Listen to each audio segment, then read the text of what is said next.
Hello guys, আসসালামু আলাইকুম। সবাইকে স্বাগত আমাদের চলমান বিশ্বে। কেমন আছেন সবাই? নিশ্চয়ই ভালো। সবার সুস্থতা কামনা করে শুরু করতে যাচ্ছি আমাদের চলমান বিশ্বের আজকের আয়োজন।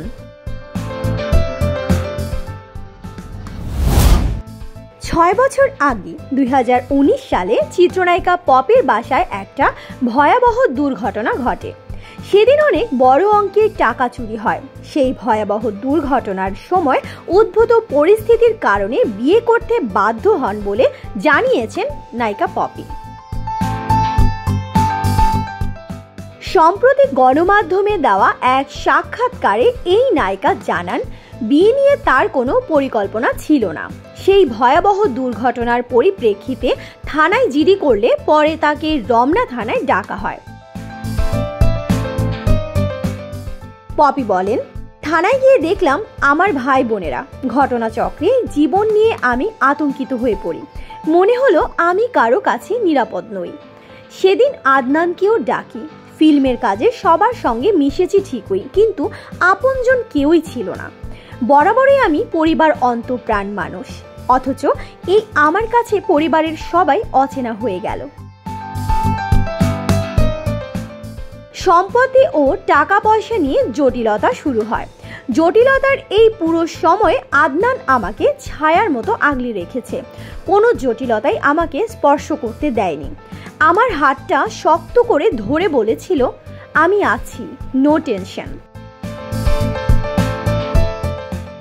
এরপর তিনি আরো বলেন, ওই সময় এমন একজন বন্ধুকে যদি না পেতাম আমার জীবনটাই বিপন্ন হয়ে যেত। 2020 সালের দিকে আবার জটিলতা শুরু হয়। তখনও ভাবলাম আমাকে মা বোনেরা বাঁচতে দেবে না। বাসা থেকে বের হয়ে পড়ি, যোগাযোগ করি আদনানের সঙ্গে। এরপর আমার জায়গা জমির দলিল, ব্যাংকের কাগজপত্র ও প্রয়োজনীয় সব ডকুমেন্ট পুলিশের সহযোগিতায় উদ্ধার করি। বলতে পারেন রীতিমতো জীবন বাঁচাতে বাসা থেকে পালিয়ে গেলাম। তখন আমার সামনে দুটি পথ খোলা, হয় আত্মহত্যা করতে হতো, নয়তো ওদের হাতে খুন হয়ে যেতে হতো। আদনানই তখন আমাকে নিশ্চিত মৃত্যুর হাত থেকে বাঁচিয়েছে। পরিস্থিতির কারণে আমরা বিয়ে করতে বাধ্য হই। 2020 সালের নভেম্বরে বিয়ে করি বাসায় কাজী ডেকে। বেশ কয়েক বছর ধরে পর্দায় নিখোঁজ চিত্রনায়িকা পপি। এরপর খবর ছড়ায় তিনি বিয়ে করে সংসারী হয়েছেন। এরপর সন্তান হবার পরও সে খবর সামনে আসে, কিন্তু সে সময় বিয়ে সন্তান প্রসঙ্গে আনুষ্ঠানিকভাবে কোনো কথা বলেননি এই নায়িকা। সো গাইস, এই ছিল আমাদের আজকের আয়োজন। সবাই ভালো থাকবেন, সুস্থ থাকবেন এবং আমাদের চলমান বিশ্বের সঙ্গেই থাকবেন। ধন্যবাদ।